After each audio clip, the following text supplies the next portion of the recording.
Hey, Dema, I'm getting ready to head out for day 10. I got actual pants on. We'll see if my legs like it. And I'm going to be wearing my gel shoes. They were really comfortable in getting me through yesterday. So I'm going to force myself to take an easy pace, over 10-minute mile pace. So I'm going to be running like a kwaa out there, just tipipiti. For those of you who know what that is, I need to force myself to start running like that. Aiming for 3 miles. Once my knees and legs get into the rhythm, it'll be kind of like a tempo run, but I don't want to push myself too hard.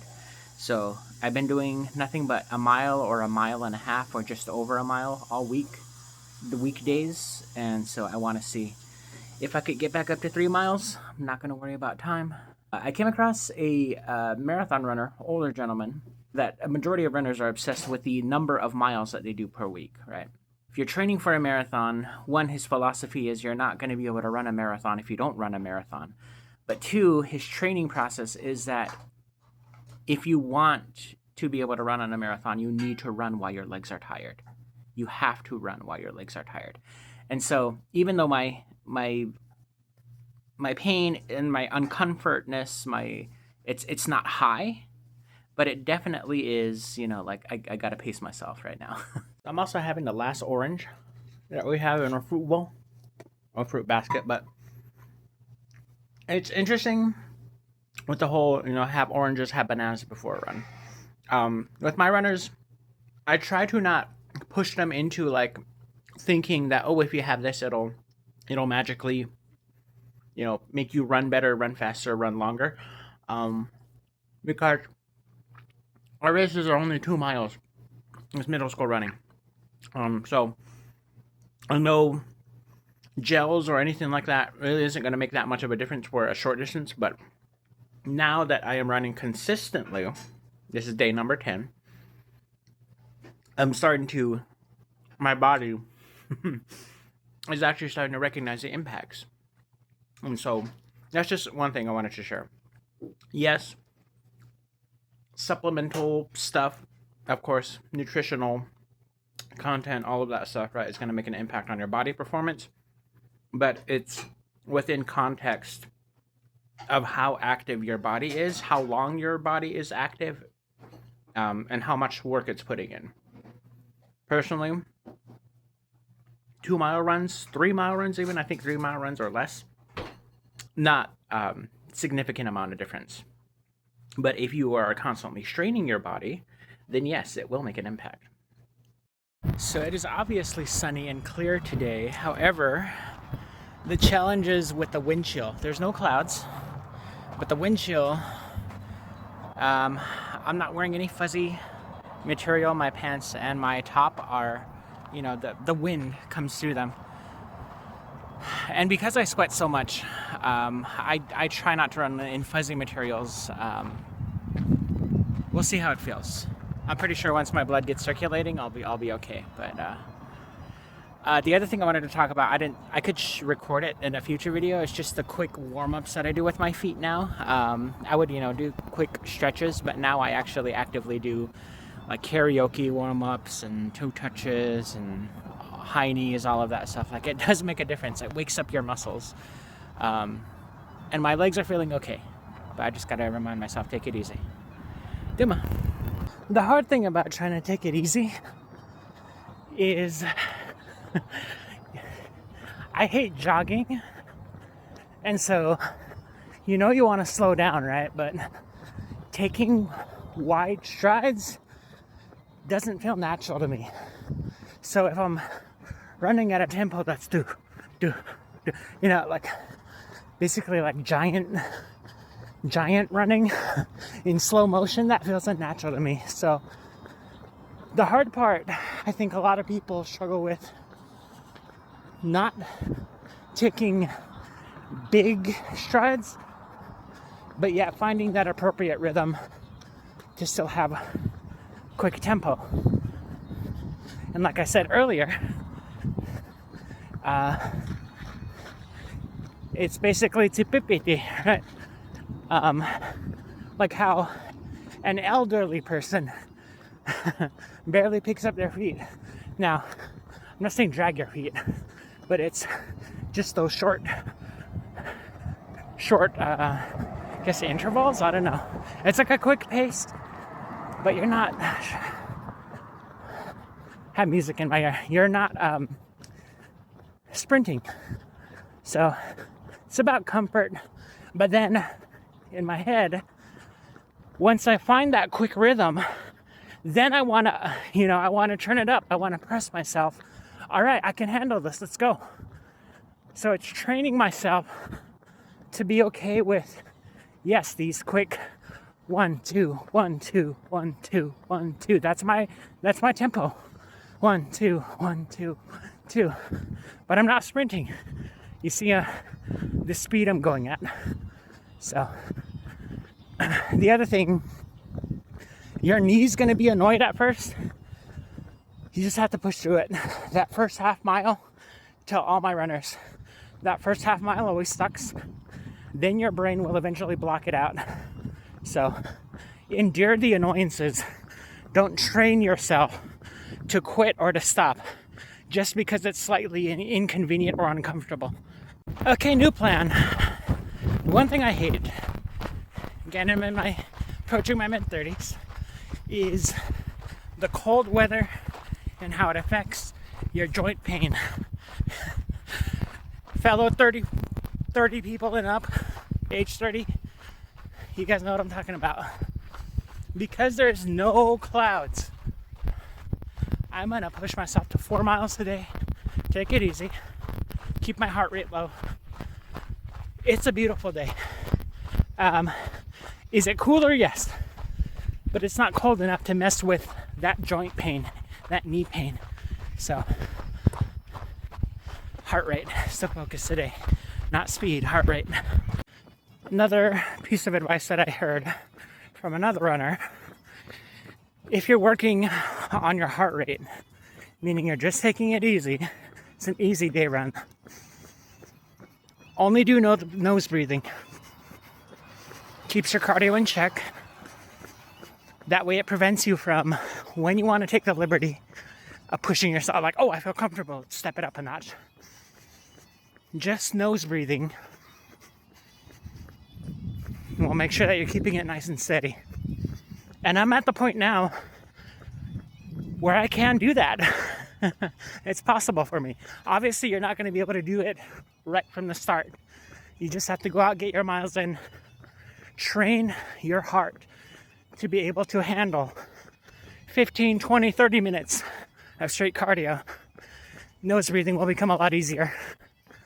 So if you want to control your heart rate, just nose breathing. So on my run, caught a glimpse of the American flag.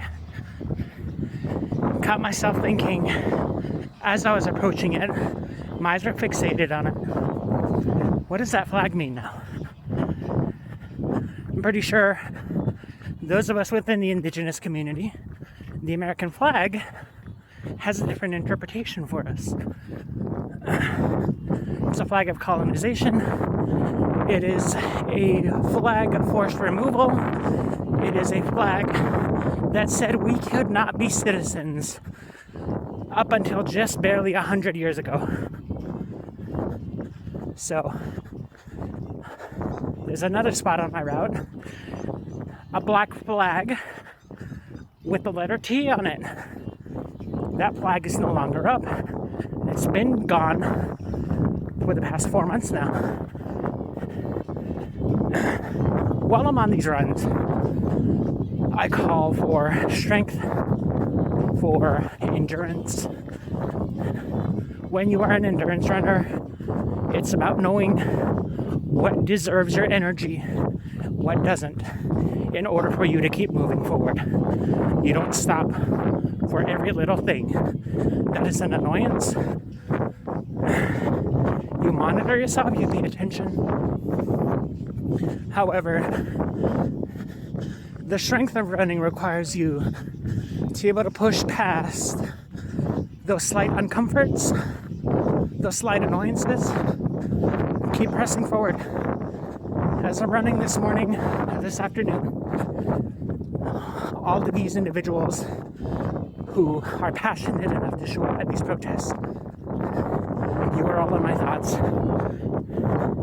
Not everybody can make it there, but the numbers are significant. People who are posting and sharing anti-propaganda messages, the truth of what is actually occurring, the chaos that is actually occurring, you guys are in my thoughts on this run as well. It takes endurance. Keep pushing, keep moving forward, keep breathing. Don't take your eye or your focus off of what the goal is. Sometimes you have to slow down, and that's okay. As long as you don't stop. Slowing down is okay. Finish line is in sight. The hard part is not to speed up. I'm trying not to sprint toward the end, maintaining my heart rhythm, my heart rate. So, legs are starting to get tight a little bit. I just got to keep reminding myself, pick up those knees. Run with your thighs, not with your knees, or with your feet. We'll see if I get windburn. So those are my thoughts to share with you today. On that last comment about the American flag and indigenous populations, I know that many of our families, our relatives, our ancestors, our children are serving in the military. However, think about this. They are fighting. The wind is catching this. They are fighting to uphold a flag in a nation that deemed our families, our ancestors, unfit as worthy of being citizens. Too many Native people end up dying after their service, while they're serving or after, because they do not receive adequate treatment to prepare them in adjusting back to civilian life. I have a cousin who did not live to see the age of 30. I have another cousin who was incarcerated twice. Another cousin who incarcerated for around 10 years. All of them former veterans. They are asking you to sacrifice your own sons and daughters because our draft dodger in the White House never wanted to serve. Overall time was 47 minutes for 4.3 miles, something like that. Here's the stats. Over 4 miles in 47 minutes. So that, I think, brought it to just over 11 minutes of a pace time, which is okay. I'm going to check out my heart rate, see what that was. But yeah, that was my easy run today, and the weather was just too perfect. I was like, we have to do 4 miles. And I feel great. I feel good. I'm not ending. You don't see a lot of beads of sweat on me. One, it is cool. It is cooler outside. It's around 50 degrees, but I'm not out of breath either. It was comfortable pace. The bad thing though is that now I'm really tempted to start looking into more cushioned shoes. So we'll see that journey. That's the other thing I try to warn people about, is the addiction of running apparel. Honestly, a lot of it is just marketing. But when it comes to shoes, get properly fitted. And everybody has their own brand recommendations. I'm an Asics person. That brand has worked well for me. However, each person's foot, their feet, their stride, it's all different. So find what works for you. Find what works for you. Me, I say that Nike is way too narrow in their shoe design. So I avoid Nike now. I have wide native feet, So, yeah, I'm gonna make myself do a lot of stretching in the evening. I feel great. The legs feel great, actually. The tightness has gone down. We'll see if it comes back later. It was a perfect day out there. And movie recommendation on my running comments from earlier. If you have YouTube Premium, it is available under the free movie section. Lions for Lambs. It has Tom Cruise and what's her name? The one from Devil Wears Prada. Meryl Streep. Both of them. Phenomenal. It is a really, really, really, really good movie pertaining to Iraq, but it's current. A lot of people are in the comment section like it's foreshadowing what we're dealing with today. Lions for Lambs. YouTube Premium. Check it out.